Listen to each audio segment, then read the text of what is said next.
Welcome everyone to Awesome Truth, a wrestling book club. I'm your host, Steve Semino, and with me as always is my co-host, Walt Schwenk.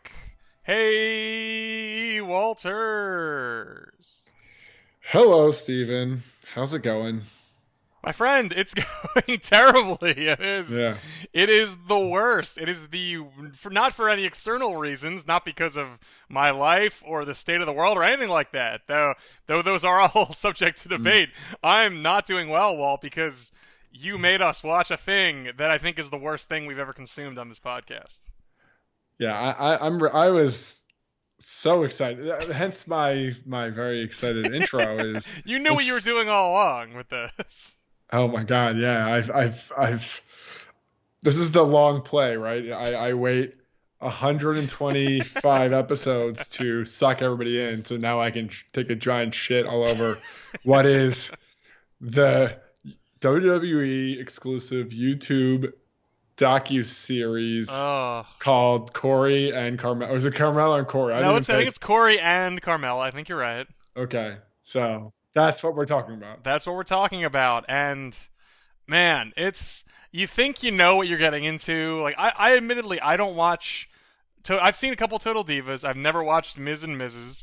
I've never watched Roads to the Top. So maybe I don't know what I'm getting into. Maybe I was just wearing rose-colored glasses and assuming it wasn't going to be the dumbest thing I've ever seen. But I was hoping it was going to maybe follow them on their path of being wrestlers and commentators or be about the life, you know?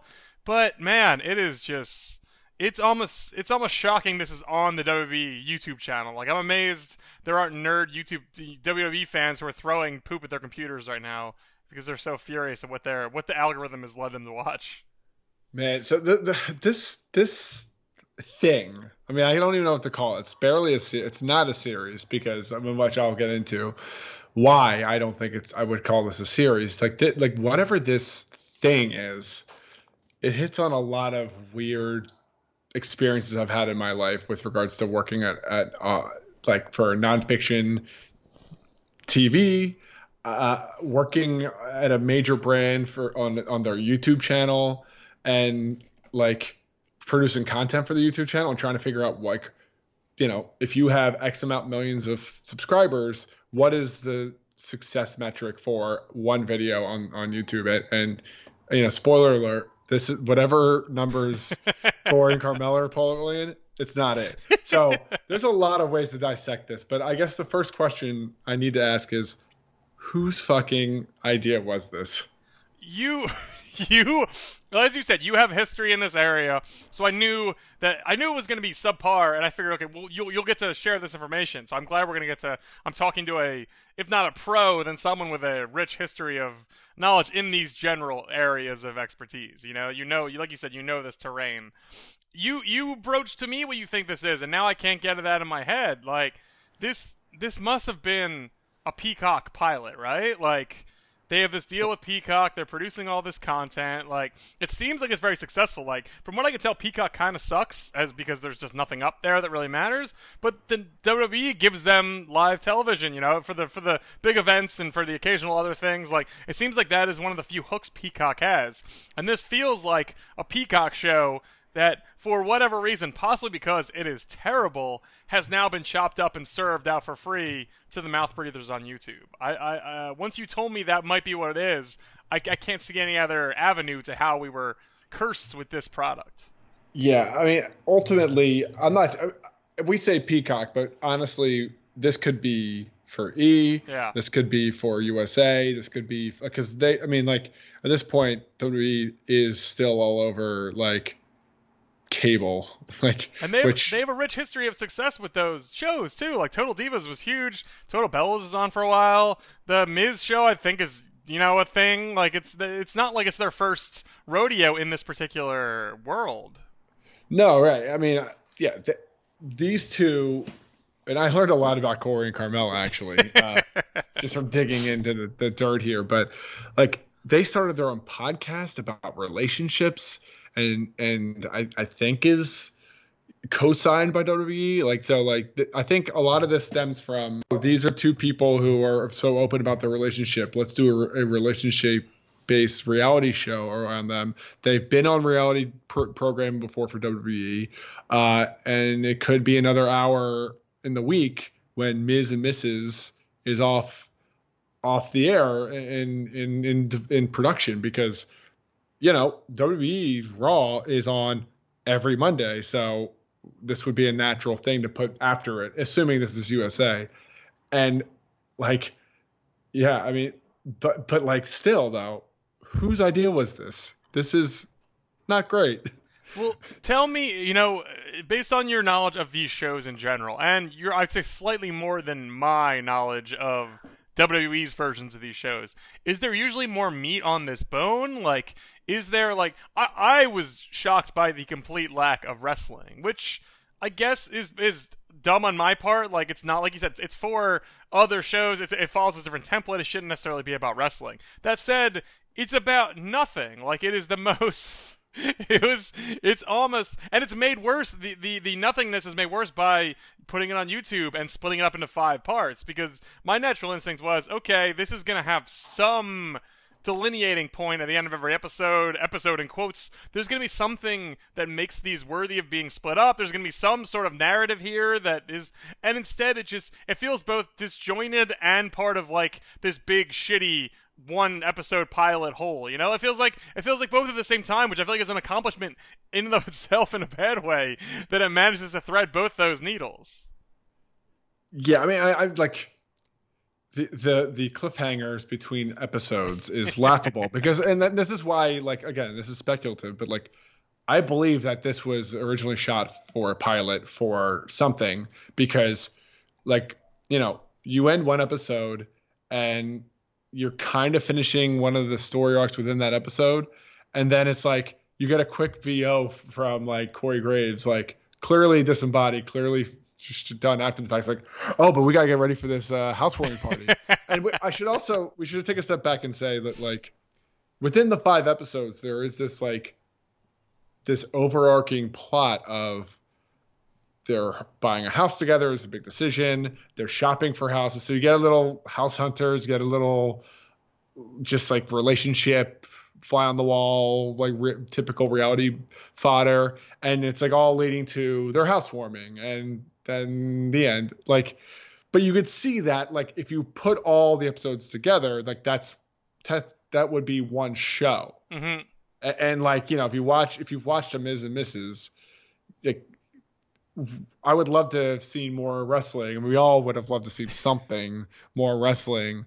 But like, I've also sit through a Miz and Mrs. where they're doing a photo shoot for a newborn to be, or like when their kid did like a baby photo shoot or pregnancy photo shoot, and the Miz shows up naked because he got his wires crossed, and yuck yuck yuck, hilarity ensues. Like. So not all these shows are all about wrestling. I think Total Divas, like, they all congregate in wrestling. It's about multiple divas, so that would make the most sense for all the drama. Yeah, I mean, wow, that's like, I shouldn't be surprised by any of this. I shouldn't be surprised that is a subplot on Miz or Mrs., but that still sounds wild. And right. But there's more substance there than that, though. Like, Miz is naked. Like, if Corey Graves was naked, I at least would have perked up and been like, okay, I'm paying attention now. Something is happening. Yeah, I've never listened to their podcast, but like, is the implication that like they are so risque and so open sexually that I should be like enamored by this relationship? Like, that's kind of like what was sold to me throughout this in piecemeal. Like, there's this situation where they're looking at a shower and they're like, well, I could do something to that shower. It's like, what?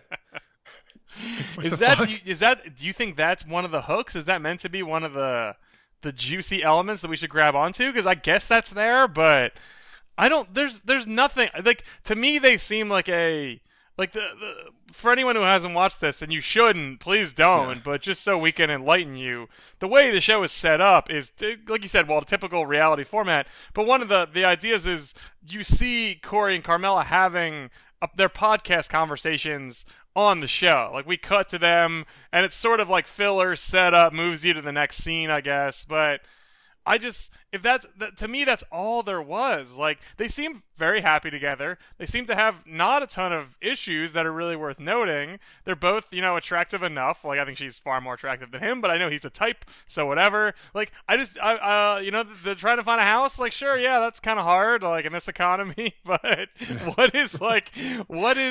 what are we to grab onto here and say, like, this is why we will? I know I'm not the audience for this show, but I was so flummoxed by waiting for anything to occur that would perk my interest and give me a reason to hit the next up button. Yeah, I mean, this is like the worst version of Frasier week ever, where it's like, oh, we're cutting to them in the podcast booth, and then it's like cut to a real life situation. It's like, this is not fucking Frasier. They're not famous podcasters either. It's not like Mark Maron's show on IFC, where Mark Maron was a top 5 podcaster. So building a show around his show is like, okay, that's what we all know him from. So that's a fair idea. This, that's not part of their personas that I'm aware of. So why is that the catalyst for this show to exist?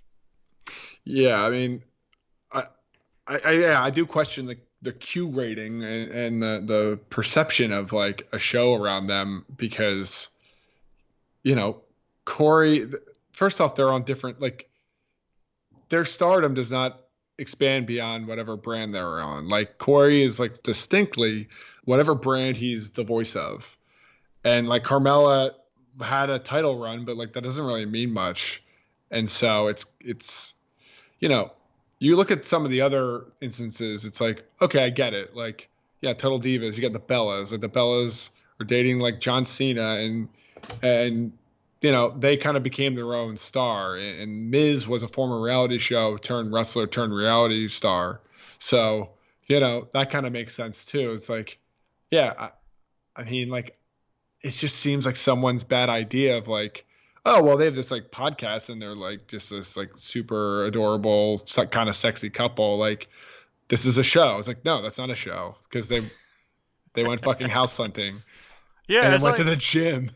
Miz and the Bellas, neither one is particularly my cup of tea, but they put the work in as pro wrestlers, and they were, I wouldn't say that, like you said, Miz had crossover fame. The Bellas were attractive female twins, so that gets you a lot of cachet. Like, they had a reason for them to be on another reality show. Like, there was some hook there where you're like, okay, I get why you would put those people in this situation and expect us to watch. These two people have, like I said, one of them is a announcer on one show, one of them is a female wrestler on the other show. That's the extent of their fame. Like, they're not famous. Like, Corey Graves is I don't know if people like Corey Graves. And do people like Corey Graves? Is he like, I know he was young and better than like, Jerry Lawler at a certain point, but like, do people want more Corey Graves in their life? Like, I wasn't aware there was a call for that. I suppose there might be, because I just watched his goddamn YouTube show.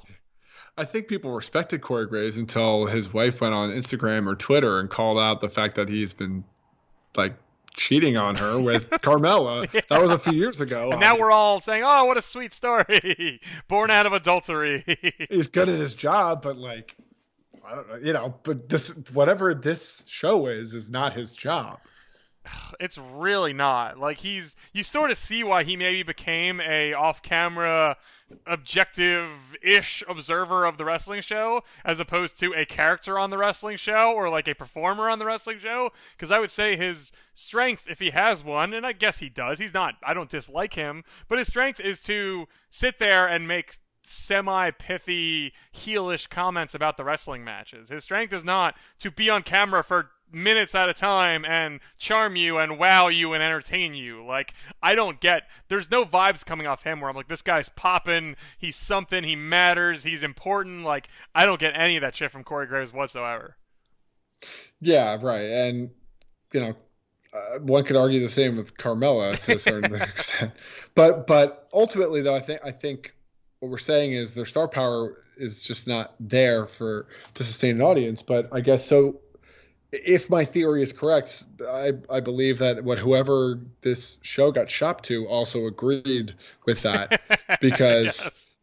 And so which leads to like where we are now, which is like, well, they probably had an unaired pilot, and WWE is like, well, we think this could work, and we have our own platform of millions of people. Like, could we just have the rights back? Or maybe there was part of the deal where it's like, if this doesn't get like bought for broadcast, then WWE the rights for her back. But like, yeah, then they made a decision to, instead of making one 30-minute show, like 5 12-minute shows, and like they kind of like gave up in many ways because like sometimes like the cliffhangers between episodes, and it wasn't necessarily clear They that could have like, massaged those, right? That's a thing that I'm oh sure they yeah, do all the time in reality. I mean, you could have wrote a little bit more to get me to the next episode. It's kind of just, but they treated each episode like it was a cliffhanger to a 30, 60-minute or 60-minute broadcast show. So it's like, if you're going to do that, like, have the narrative be one episode, not 5 separate ones, because if you're releasing this day to day, week to week, like, your shitty cliffhanger that you barely wrote to is not bringing me back the next day. Yeah, that seems very fair. That seems like extremely the right. Like, what also seems very not fair but obvious, and you hinted at it, is they split it up for a reason. You know, like obviously this would have been a bad half-hour show. This would have been a bad 50-minute show. Whatever the hell format they gave it to us, it would have been subpar. I'm sure the idea was, and I believe this was sold to us in this capacity. Here is a YouTube exclusive reality show with these characters that you're gonna love, and like this is, I was at least under the impression this was a fully formed piece of entertainment that we were watching. For whatever reason, they were monetizing via YouTube. I see now that it was a brazen attempt and a lame attempt to, get some numbers, like to create some stuff for their channel that will just be successful because it's on the stupid WWE channel, and they're splitting up into a bunch of parts, so people will watch. You can get them to watch 5 parts instead of just one, and it'll be shorter, easier to consume. Like, I understand the logic behind all that, but it's it's bad, and B, as you noted, it's not successful. It's not doing well. Like, I feel like that's the worst, the best and worst thing about YouTube is, for them it's the worst, for us it's the best, is you see the numbers on how you're doing, and you can like tell 400,000 views for WWE is not reinventing the wheel. It's not moving the needle. It's not good. It's very, very bad. Okay, we're gonna get to the YouTube performance of this, but I You're do have saving to take that. That's fair. Because Because I want to hear your knowledge of the algorithm and the sort of the data behind that. I want to take a step back for a second because, like, I'm not like clairvoyant here, but like I've been around long enough to know that like it does not make sense for like economically for someone to program a YouTube exclusive unless it's like for YouTube, like TV or whatever. Like, I'm sure YouTube has like an over the top service, but like where you're getting paid for that, like WWE to produce that for YouTube, to me made no sense whatsoever. But you're saying that when you first saw this on YouTube, you as a consumer believed, why is WWE programming a reality show for YouTube? Mm-hmm. Am I correct in assuming that? That is correct, yes. Okay, because you didn't, like, you're just seeing this and you're like, well, that's a weird choice. Like, so you and like I'm using you as an example of like the general. And I believe populace. That was how it was sort of promoted broadly, right? As like a YouTube exclusive series on, like, what are these crazy kids up to? Find out at youtube.com/WWE. Like, that was my impression of it. Right, but think about the implications on that too. It's like YouTube monetizing YouTube, even at its greatest numbers, like, is not a TV show and getting those fees and paid for. So like that's all coming out of budget in house and a reality show is not cheap. Like, getting those people to walk around you in a full crew and doing all that like nonsense is like labor intensive, time intensive, the editing, finding the story. It's just funny that a lot of people are going to sit here and look at this and be like, oh, WWE is programming reality TV for the YouTube now. And it's like, that's, if you really think about that, that's like ridiculous. So it's just so you knew from because you have been in this space before, you knew this was never going to be what it seemed to be, or that there was some that's why you were so keen to the idea there must be something up here, right? You're like, this can't just be a show made for YouTube. That makes no financial sense. Right. I mean, like WWE's never made a show exclusive for YouTube, so why would they start with like? And Or maybe they do. I mean, maybe like the bump is or yeah, but but that's I a think show with two people sitting around talking. Like I said, there's no crew there. It's a studio show. yeah, and like I've done those kinds of shows. If you have a studio and you have people and you just press record, like that's what every Twitch stream is effectively like, that kind of situation to a certain degree. But like, yeah, to program like a reality show is like one of the most expensive things you can do. So it's like that'd be so stupid. Assuming I'm wrong, assuming you're right, and my speculation is inaccurate, like like you're firing performers because to save money, and you're spending that money on a YouTube exclusive reality show. Like that is stupid. Yeah. It's really stupid. Like you can't make that money back. You won't unless it's like an enormous hit. But even then, it's still not quite. I doubt they'd be making that much money. No, you're obviously right. It was made for another purpose because it just doesn't make sense logistically. It doesn't make sense financially. And honestly, the WWE YouTube, as I understand it, like you said, I know there's some original programming there, but as to the best of my knowledge, their hits are like they put old matches up and they have clips from the show and they get millions of views, and like it is typically to me like it's obviously a mouthpiece for WWE, but it's like a hits place. It's a place where you get fans go who like wrestling to watch videos of wrestlers do wrestling things, like. So to me, throwing this on there is really like I was joking before, but I'm sure there are people who do not want to see this shit on their WWE. Like, they'll take it on E, they'll take it on USA. They don't want it on their YouTube channel. Yeah, and like I think that, look, that's just such a like. It's the only reason I was excited to do this with you is I'm like, this is sort of fascinating to talk about as like an entity, like the why, the how, the what, like those questions intrigue me because there doesn't seem to be a logical answer to really any of them. This is less, this episode, unfortunately, is less about wrestling and more about, like, media. But I think this is relevant because WWE is now so synonymous with being such a media, like, conglomerate and mastermind. And, like, they're making hand over fist and money. And so, like, a decision like this is just, like, so ridiculous to me. But what I will say is, with regards to this, is, like, listen, they couldn't find a buyer. They have the rights. So they might as well throw it on YouTube because, I mean, like, if they already paid for it and it's not going anywhere, then like, what better backdoor pilot or like the sales piece could you have than a successful reality TV series on your YouTube, in a sense that like if this thing hit like 3 million, 5 million, then it's like, hey, there's an audience for this. Now pay us more and we'll make it for you. You were wrong. We were right. People like this. Like, put it on, actual television. Yeah, but the problem, I think, what you just mentioned, I think, is actually really astute, and is the issue with this is like, if you're going to WWE's YouTube, you have an expectation. It's like, I want to see the wrestling for the week. I want to see maybe like a top 10 list that's relevant to like this week's topical thing, like, oh, WrestleMania's around the corner. I want to see some WrestleMania content. Like, this is not what you want to see. Like, you're going to see that thumbnail and like the long list of thumbnails of like potential videos on WWE's YouTube. This is not what you want to see. You don't want to see Corey Graves or Carmella pushing a sled with staring at Corey Graves' nuts. Like, and you've worked for a company before that probably got a ton of shit for putting stuff on their channel that fans didn't necessarily want. Like, they had the same sort of rabid fan base who demanded certain things from the brand, from the company, and if that wasn't what they were fed, I could see them being super jerky and horrible about it. And I feel like WWE has a somewhat similar sort of fan base.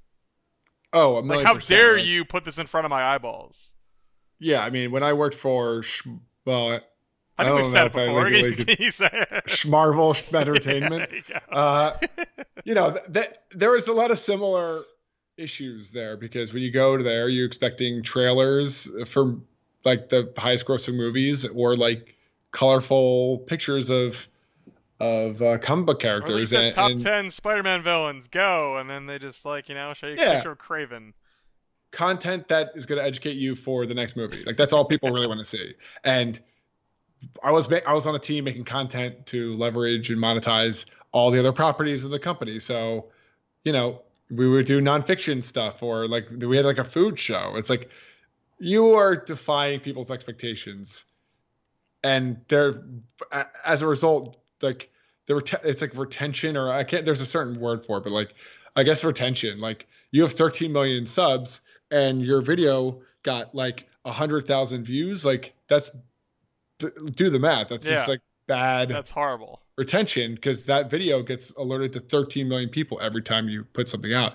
WWE is the same way. They have millions and millions of subs on their YouTube, and so when they send out an alert that there's a new episode of Corey and Carmella, and only just like the way you say that is so much disdain in your voice, just uttering the words.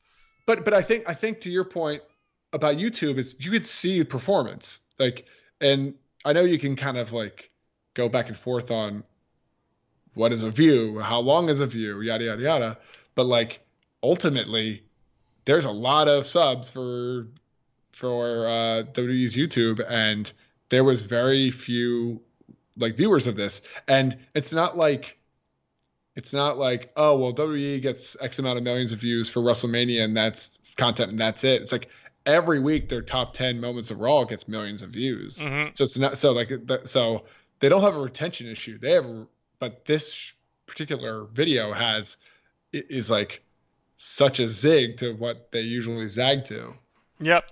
I'm looking at their channel right now, and it's like you said, top 10 Raw moments, top 10 SmackDown moments, which is the most boring content I feel like you could ever come up with. Like, it's not WrestleMania related. It's literally tied to one show, a show that only a couple million people watch every night anyway. So, like, it's not the hottest commodity in the world, but those both, from 1 day ago and 4 days ago, respectively, they have over 1 million views. So, that is like... It's just the bread and butter is there. Like they don't need to create this sort of stuff, and it makes me wonder, like, did they even like there's no harm in it, like on its face, there's no harm in putting this out there. You got it made, it's produced, it's well done in quotes, like it looks professional, it looks like it could be on TV. Why not put it out there? But I mean, you see the things that do well and the things that the fans want, and you put out, like, I feel like it does potentially have harm, I feel like it does potentially create complications for you with the idea that what is this? Why you can't really just tuck it away somewhere? Like, it's not like it's on the network where you can find a place to sort of hide it, where if someone wants it, they'll hunt it down. Like, the point of this, like you said, is to surface all this stuff right away, and some things stick and some don't, and the algorithm picks things up and doesn't. But to put something like this out there that is just so off-brand isn't the right word, but just so not what I imagine their subscribers want. Like, I'm sure it must be. I'm sure the comments alone are fascinating if anyone has the stomach to go through them. Oh man, I haven't actually done that yet. Yeah, I don't think we want to, but I'm sure they are wild. Yeah, I mean, I've having made content for a major brand's YouTube channel. The comments can get very nasty, and you have to really uncouple yourself from a lot of people's vitriol statements. But I can't imagine that show has positive feedback on the YouTube comments. And when you look at the numbers, they only got 169,000 views for episode 5. Like, and that was a month ago. So it was about the wettest fart I feel like they could have. And I don't know, man. It's just a real stinky series. I don't want to call it a series. It's just a stinky thing that they put out into the world that we tried to consume.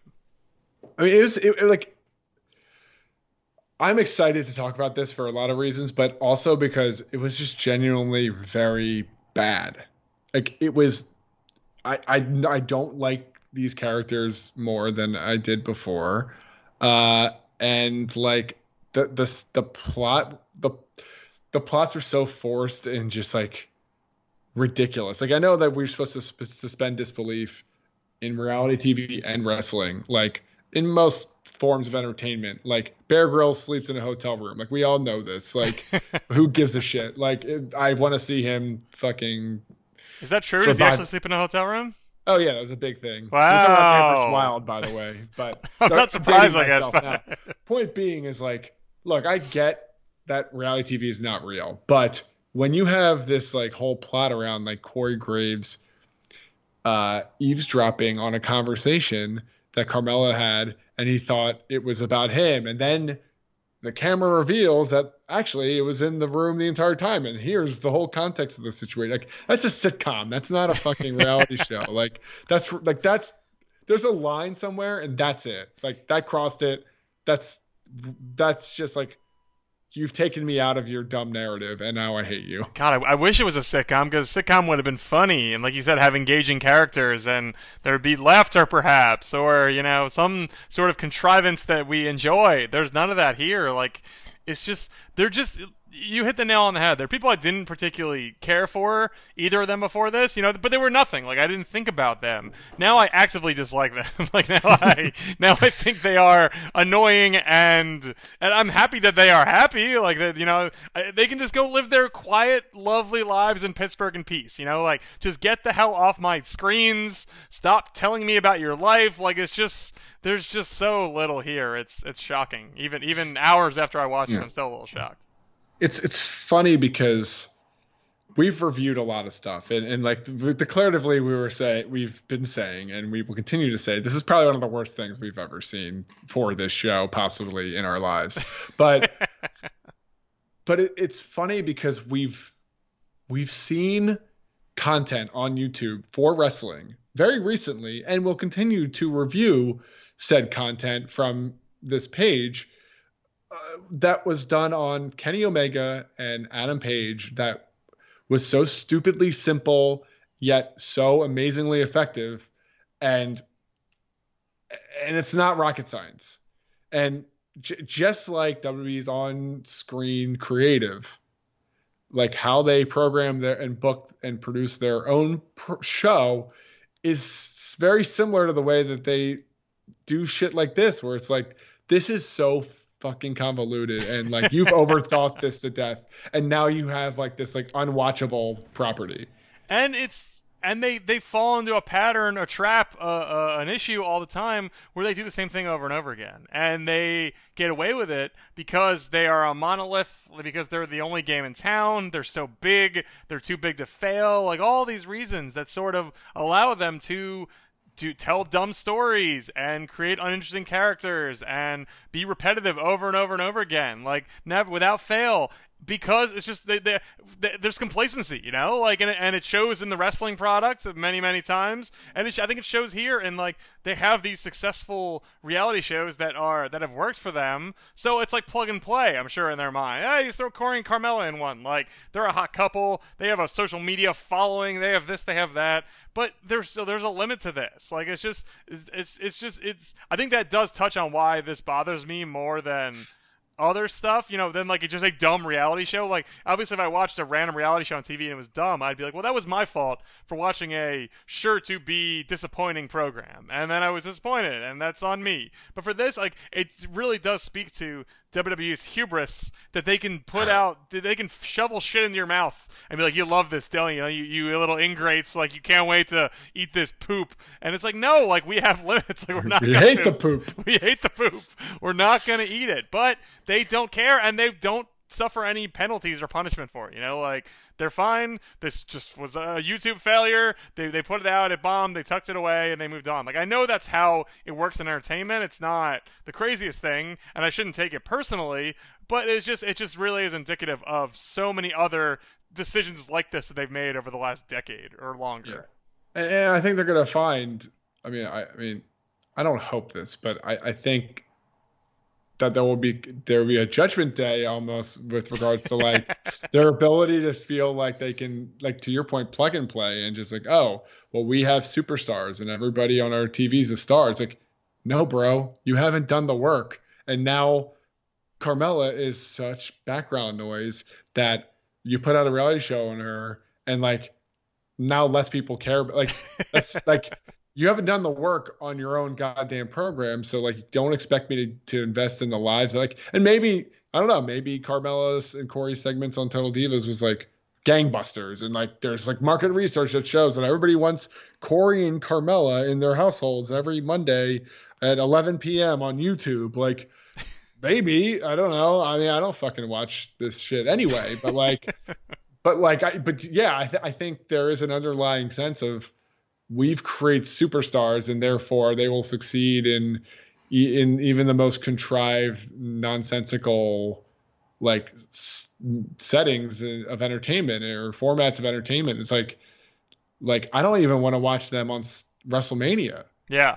Like, well, it ties into what we talked about in the last episode too, like about WrestleMania and about the whole myth making, there, about the whole build up and the way it's taken on this, these characteristics and this lofty sort of place in pop culture that is largely not deserved a lot of the time. Like, it's just, it's fine. Like, it's not the end of the world. And sometimes it hits, it doesn't have to always be gangbusters. It doesn't have to always work, but it is just, they're just so good at creating their own narrative, at putting things together and putting it out there, and it works. And like, they can have WrestleMania with a bad card and get away with it because we're just gonna watch, because why not? It's WrestleMania. And the only saving grace here is they put this out and it was bad and no one watched. So there's some justice in the world. I think there was like some report that like Vince surprised, or I don't know if this, I'm butchering this and I'm paraphrasing, but like, it's like there's a report like WWE surprised that Carmella and Corey is not performing. It's like, oh well, yeah, that sucks for you, I guess. It must be what you said. It must be they thought they had a hit and they didn't look at the content of their own show where nothing happened, where they buy a house in Pittsburgh and that's it. And the dad wears an Elvis wig and they drink a bunch of booze and that's it. Like that's the plot of the show. I just pretty much summed it up in 20 words. It's really bad, Walt. It's very terrible. Yeah. Right. So this was bad too for you, like someone who's been in this world before, who's seen ups and downs and goods and bads. This falls firmly in the bad category across the board, right? Oh, 1,000%. Right. I mean, like even in the best scenario of this kind of format, it's still like a C+ at best. So like the worst version of a reality show is like it's unbearable. Like it's really like it's laughable to me. And I don't say that because like I have all this like realities experience, but just like knowing how those shows are made and knowing how TV is made in general is just like this is such a waste of time and money and effort. Yeah, you can like, as dumb as reality TV is sometimes, we've learned over the years, you cannot just put a camera on somebody and have them be entertaining. Right. I don't know what the secret sauce exactly is on why certain people pop in those scenarios and certain other people don't, but we don't all pop. Like, it's not that simple at all, And this is, even if you are a wrestling personality, you still don't have the wherewithal and the verve and the excitement to make one of these shows click. Like, that's not simple either, apparently. No, and it shouldn't be. Like, yeah, no, it absolutely shouldn't be. What did they do that was so goddamn interesting? Like nothing. They bought a fucking house. Like, yeah. Big fucking deal. Yeah, and it worked out pretty easily. They shopped around for a couple days. It looked like it wasn't even that hard. The trials and tribulations were minimal at best. Price didn't come up once. Yeah, yeah. I was like, this is a really great house. There's a backyard. Like, what's the big deal? Like, you're both obviously very wealthy. Like, there's no obstacles that I'm seeing whatsoever. Yeah, just annoyance. Which is all right. Yeah, I'm annoyed too watching this show. Yeah, right, exactly. Yeah. Is that a reality show? Me watching this show? Right. Getting mad. In my notes to you, I said, I'm watching episode 3 wondering what I'm doing with my life. And I truly felt like that when I was sitting here just like looking at my laptop being like, what kind of lives are these? What is this? Yeah, well, I think we question that a lot, but especially... Yes. I think this is the worst thing we've ever consumed. I really do. It's the only saving grace is that it's only 50 minutes, and we've read books that are 400 words and never seem to end. And this is obviously a lot easier of a lift. But, minute by minute entertainment, of the 50 minutes, I think I had 0 minutes of entertainment. So, Yeah, it was not great, and that's what I was hoping for. So here we go. But it was good to talk about, though. You were right about that. I'd never doubted that for a second, that there'd be something of substance here, if not on the screen. So good job in that regard. Hopefully this is awesome truth in a sense that I said a lot of true, terrible things about this. And we watched a quote-unquote true life show, so yeah. And it was not awesome, so yeah. Yeah, half of it fits into the...